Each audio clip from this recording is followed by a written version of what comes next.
So quiet in here. You guys ready? Gosh, we don't want to miss a thing. I got you. I understand. Well, listen, thanks for coming this afternoon. I'm going to read a quick statement, and then I'll be able to, I've got time to answer some questions after that. So again, thank you all for coming out today. With less than 40 days until the expected Republican National Convention is slated to arrive in Jacksonville, I am compelled to express my significant concerns with the viability of this event. It is my sole responsibility to provide safety and security for our city, and more importantly, for the citizens who I serve. So with a growing list of challenges, be it financial, with communication, with the timeline, I cannot say with confidence that this event or our community will not be at risk. So we knew some months back that this effort was going to be a huge lift. Our teams were up to the challenge and met every obstacle with creative problem solving and an unwavering commitment to meet the mission. With a timetable that was aggressive, to say the least, the communication required to make the critical steps come together just never really seemed to gel, and still has not today. So my team identified key resources, for example, in terms of manpower, and I can confirm to date we've only been able to pull together about 25% of what we requested. Some of this is due to concerns over reimbursement, while additional issues are related to the pandemic that we're facing today. So let me close with this. I have a deep appreciation for the men and women of JSO who have stepped up to do everything that has been asked of them. Additionally, I want to thank our state and federal partners and others who have been working diligently with the team to prepare for this major event. Every effort has been made, countless hours spent, and all have been committed to meet the mission to keep our city safe. And at this point, we're simply past the point of no return to execute the event safely, again, with the safety and security that is our obligation for this community. And so with that, I can answer a couple questions. Sheriff, you referenced communication haven't happened to the degree that you needed. Correct. Are you in communication with the other stakeholders, with the RNC or with the mayor? We are. I mean, and I've been in a lot of communication with the mayor the last several weeks related to this, not just the RNC, but the fact that we're having resource issues, we're having financial issues, the communication coming together between planning and security. All those things have been a concern for a couple of weeks, but again, Ken, at this point, we're inside of 40 days away. I mean, we should be fine-tuning this event, and we really don't have a solid plan as of yet. So you've said you've been in contact with the mayor. Surely he's aware that you are making this announcement today. Absolutely. What is your expectation going forward? Is the convention going to be canceled then in Jacksonville? Well, look, that's not my call and not my job. So, we are tasked with obviously keeping the event safe, keeping our community safe during the event. I can tell you in this current configuration, I don't feel comfortable that we can do that. So again, I'm not the RNC planner. Somebody may have to come up with a plan, but this one's not going to work. So they're going to have to make the call, but you are advising to them that this should not go forward. This current configuration I have, I cannot work with. I cannot, in good conscience, say that we are ready to handle this. And without breaking any confidences, what's the most serious? Is it that it's going to be in a facility, that it's going to be in the sports complex? What's the thing that you guys are most concerned about? So the facilities, as you plan an event like this, these things move. I mean, that's to be expected to a certain extent. But when you talk about having the correct number of resources to be able to, address all the things that come with a convention, specifically protest outside of the perimeter, things that we know we will have to deal with, we've got to have the right equipment. We've got to have the right number of personnel to be able to handle that. And right now we don't have that. So, contractually, there's things we need to enter into contracts for to secure that we have them during the convention. We're not able to do that as of yet because of grant and financial concerns between DOJ and the city. So our hands are tied with some of the nuts and bolts of planning the event, and we've just passed the point of no return. Is it easier that it's now going to be in outside venues versus inside? No, I mean that doesn't change the concerns that I have about the event. I think that's addressed for virus issues, but nothing that really concerns me. So, Sheriff, are you recommending that the RNC be canceled in Jacksonville? So again, what I'm recommending, what I'm saying here today is that the plan that, the bits and pieces of the plan that I have in front of me today is not something that I can support, that we can move forward with knowing that we can keep the event and our community safe. If you're asking me, will they come back with another plan? They may. But currently, in our current state, we can't support this. What was your arrangement? In other words, you're saying it's not your call, but you're a member of the stakeholders at the table Right. discussing what's going to happen. What is your expectation then going forward with the RNC and the mayor's office and everybody else who will be the ones making the decision? What is your expectation? Say, no go, or we had to go back to the drawing table, or it's too late, we gave it our shot, this thing's done? So, really right now, the overarching concern is the timetable. So are we talking about scrapping the whole plan and trying to put something together within 40 days? I don't see that happening. I haven't seen it come together up to this point. I don't expect to see it come together after that. So, again, the concerns I've had for the last 3 weeks, I have today. I'll have when I go home tonight, just like I have every night. I don't see answers. I don't see answers to these questions, and I don't know if they're going to come today. So. And so, Sheriff, what has Mayor Curry, in your discussions with him, talking about this, what has his response been to you? Well, listen, he understands the challenges, and we've had a lot of conversations about this over the last couple of weeks, and had multiple conversations today about this, and he understands my concerns. And did he say he was going to take any action? I don't know what action the mayor's going to take at this point, but I do know, again, we've been clear on our end about what our concerns are. I guess the question I asked earlier too, maybe, who will be taking action, and what is Right. your expectation of that? Because you're basically saying it's a no-go, but you're, I guess, 1/3 of the decision, right? There's the RNC and there's the mayor's office, and there's yours. You're on the table saying no-go. What is your expectation? Well, look, I think there's a lot more than 3 parts of Okay, the you're right. decision making. That may be part of the challenge here. So, to be honest with you, I don't know. I don't know where we go from here. I just know what I have in front of me today is not going to work. Well, what is it that would make it work for you, when it comes to, you're saying the plan just doesn't have enough? Right. Is it about resources, the number of people, equipment? What of those All of things? that. So that's the challenge. So, do we need more resources? Sure, we do. And you may be able to find a solution for that. But again, financially, resources, equipment, things that we need to order, all of that stuff has just come to a head today, to where we've been able to do none of it at this point. No locked-in commitments on paper with contracts signed, because we're not able to do that at this point. And again, with this current configuration, we've just passed the point of no So return. Secret Service, FBI, other federal agencies, you don't know what they might be able to contribute or whether they might Oh, be no, able no, to I handle do. perimeters? No, listen, our federal law enforcement partners and state law enforcement partners have been fantastic. I mean, we are all sort of dealing with the same challenge, though, in terms of, the information and the event and what is it going to look like. And so we've been working through that for weeks and weeks and weeks now. And again, I think the timetable at this point is what, we keep coming back to. We're inside of 40 days of a significant event, and, we just haven't made it And you yet. had how long weeks. for Super Bowl? How long did you have to prepare for Super Bowl?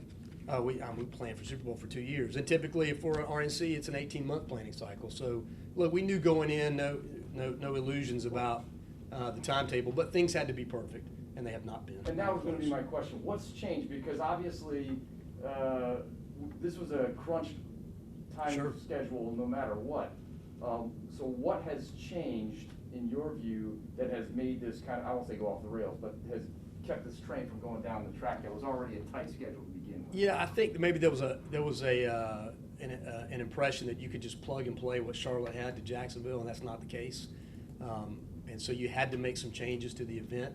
Obviously, you're in a completely different city, so there's a lot of things that you have to work on there. So again, you start from scratch, and so you start from scratch with 80 days. And maybe if things had gone perfectly, we'd have gotten there, but they didn't. I mean, from the very beginning, there's been challenges with communication, challenges with being able to, again, lock things in that you need to have. I need to know the things I need.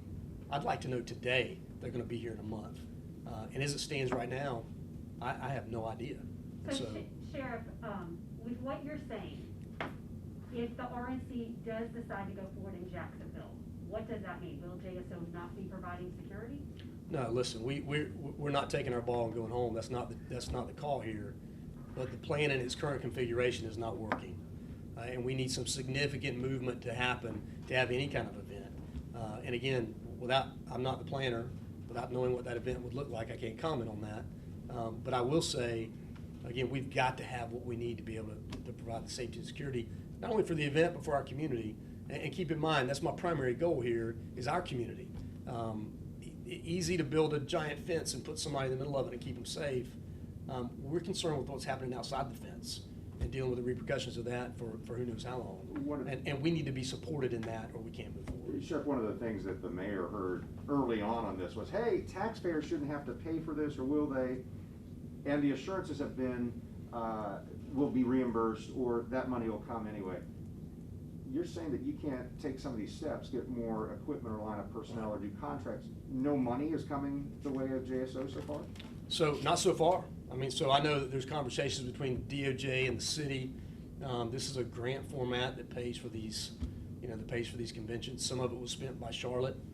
There's a chunk of that left to be able to be spent here, but, for whatever reason, through bureaucracy or whatever reason it is, we don't have the ability to utilize it yet. And so, again, back to the timetable, I would not be as concerned if we were 6 months out. We're less than 40 days away, and I've pen to paper on not one contract, not one piece of procurement. Nothing we need is en route, and we're just past the point of no return. Go ahead, John. Okay, so Sheriff, you've been in contact with the mayor, you've had conversations, I'm sure you voiced your concerns, not just today, but going throughout this whole process. Correct. RNC, you've been in touch with them as well, Secret Yes. Service, everybody. So, some might say this is, to come and make this announcement is a spur to either get something to change like instantaneously so we can still do this, or this is, you're really saying we're out. Is it either one of those, or, is there anything that could change at this point? I guess is really what I'm asking. Yeah, listen, I can't predict the future. I can say this, though. As it stands here today, we can't support the plan moving forward as is. And again, there may be another plan come up tomorrow. We may not be able to support that either. I don't know. I haven't seen it. But I do know this. Any plan requires resources and finances, and I don't have what I need at this point. So, again, I'm not the planner, so that they'll have to come up with something else. But at this point, it's going to be a struggle to put something together. I guess the other thing I'm thinking about here is, I would think if you were really calling off the convention, you'd have Right. the mayor and you'd have somebody, the black sitting next to you. Is Yeah, there a reason and listen, to let me not be suggest clear. it? I don't have the ability to call off the convention. That's not what this is about. But I do have a responsibility to our community. And I want the community to know today, I don't have what I need to keep this event and our community is safe during those 3 days that we're working through this. And so, if you're asking me, is this a plea? These pleas have been made long before we did this today. And I haven't gotten what I need. And so this is more just, hey, here's where we are as a community. And, we'll see what happens after that. Not to be the coach for the losing team before the game, but are you gonna basically try to tell the people, we're gonna do the best we can with this and try to not do something stupid? I mean, is that, this is coming, you gotta deal with it the best Yeah. you can, and you're gonna say what to the people right now? So, to the community. Yeah, to the community. That in this current configuration, we can't support this plan. This is not gonna work. I don't have the resources, and we don't have the finances we need to execute the RNC as it's been laid out in front of us. But your men and women will do the best they can, I would presume would be the next line, right? To tell the Well, we community- always do. Oh, Or should you absolutely. tell the Yeah, community yeah, to go yeah. hide in the basement? So, no. So we have, there are meetings this afternoon related to RNC that we are still gonna be part of. Again, we're not taking our ball and going home, but we do need to wave the flag and kind of elevate the conversation to the point of, hey, we don't have what we need, and things are not all good, and we need to make some serious changes at this point. Yeah, Is John. there, and I know I keep hammering this, and I'm sorry, Right. for all of us, I'm just trying to figure out, make sense of what this really means. Sure. So, is there like a point where you're sounding the alarm now, that's very clear to all of us in this room right That's now. right. Is there an expectation that, okay, I've sounded the alarm, now we're gonna go to these meetings this afternoon, and somebody else is gonna be like, okay, we need to rethink this completely? And if not, is there a point down the road where you will have to sound another more urgent or, is there, Yeah, I think this is pretty urgent. I don't know if this is a, Yeah. I don't know if this is this the first alarm, I guess you're asking me? Listen. I don't know what I'm asking. I don't know that at this point, again, back to the timetable. If you're asking me, will somebody come forward and say, can we fix this? I don't know the answer to those questions yet. All I know is where we are today. And where we are today is we can't support this plan. We don't have what we need to pull the RNC off at this point in its current configuration. Where do we go from here? It's a good question. And Sheriff, But what where will we are today, we can't support it. What will it take to bring the RNC to Jacksonville safely at this listen, with this timetable, it's gonna take a lot, and that's something that we would, we're continuing to work on as we speak, so I don't have a detailed answer for you on that right now. So it doesn't sound like there's not you said you have 25% of the resources that you would like to have in place. Sure. But we've been told that it's not really about the money because the money's coming. So it's really not about the money not being available. It's really about as you mentioned, sort of the bureaucracy of being able to know. I mean, what is the dam? What is the holdup there with that? So, listen, there needs to be a commitment beyond words, I would guess, in terms of the finances, and that hasn't happened yet. And so, where does that happen? Why has it not happened? I don't know the answers to those questions. I know I just don't have what I need. And so, is that something that could still happen between now and then? Like, in other words, if all the money that again, you needed came in today. we're 40 days away. Yeah. We're 40 days away. I hear you now. So, and these conversations, this is not something I woke up with this morning. Weeks we've been talking about this to people. And so it's just time to let the community know. Thank you. And to be clear too, this isn't just COVID concerns, right? This is overall concerns. You mentioned protesting and other things. Right. I mean, this isn't just about spreading out people to make sure we're safe from COVID. No, I mean, we haven't weighed into that part of the planning. I think the pandemic has impacted us in terms of the resources we've gotten from our other sheriffs around the state. But again, because they're battling with those issues in their own community, I think that's had an impact there of what they can provide us and what they can give to us. But beyond that, no. This is really just about the safety and security of the event. So where do we go from here? Good question. Hopefully we'll be having conversations in the days and weeks ahead, or the days ahead, and we'll come up with something. But again, as we stand, or as we're here today, we don't have what we need for the current plan that's on the table. So there's got to be some major reworking or conversation to happen beyond this. And are you meeting with Mayor Curry today or tomorrow? So I've talked to the mayor several times today, so I'm sure we will. I mean, we don't have anything set at this point, but yeah, we talk about this on a regular basis. Was he surprised to hear your position? No, he was not. And is he in support of your position? Yeah, he understands it, so I'll say that. So you'll have to ask the mayor on his support of the position, but this is not a surprise to the mayor. We've had this conversation to the mayor and all the staff for a few weeks now, and again, he understands my position on it. So what's clogging this up? Is it the decision-making process or the plan that they've come up with the RNC committee? I think a lot of it is decision-making process, and I think it's you take an event that typically people are used to taking 18 months to a year to plan, and you cram it in 80 days. Again, if things don't go perfectly, you're not going to have the same type of event. But I think we all know there's a lot at stake at this event in terms of the safety of our city. And so that's what, again, is causing a lot of the concern.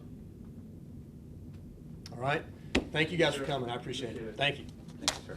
We've got you here. Can I ask you Yeah. about the cases, I guess, in the jail or assignment desks? Well, you got the sheriff. Clearly some cases in the jail here of COVID-19. Yeah. What's the next step there to keep people safe and mitigate more spread? Yeah, so we're working, I guess about 2 weeks ago now, maybe 10 days ago now, we took the step to, obviously we tested every inmate and tested everybody coming into the jail as well. So I may have my numbers off today, but I know we're close to 400 positive tests in the jail. 450s. So everybody's quarantined appropriately. You've got, I think 9 people symptomatic of those 400. We haven't had to take anybody to the hospital, so we've got minor symptoms. But as you can imagine, this is an hour by hour, monitoring situation we're monitoring in the jail. So they've done a great job of taking charge of that. I think one of the big impacts, we had the issue in-house with the doctor initially. Now we're seeing a significant number of people who are arrested coming in positive, and so that's what's driving a lot of the, which is a little different issue than we faced at the beginning. We went months and months and months with no cases in the jail, and then had the one spike, and then it's, we've been battling it ever since. So we're leveraging, again, different floors to quarantine. Lots of safety protocols are in place. Department of Health is in the jail with us, have been from the beginning, helping us work on that. So we're monitoring closely and, doing a good job at this point, dealing with the virus like many people around the city are dealing with it. So, yep, you're welcome. Thank you. Hey, Sheriff.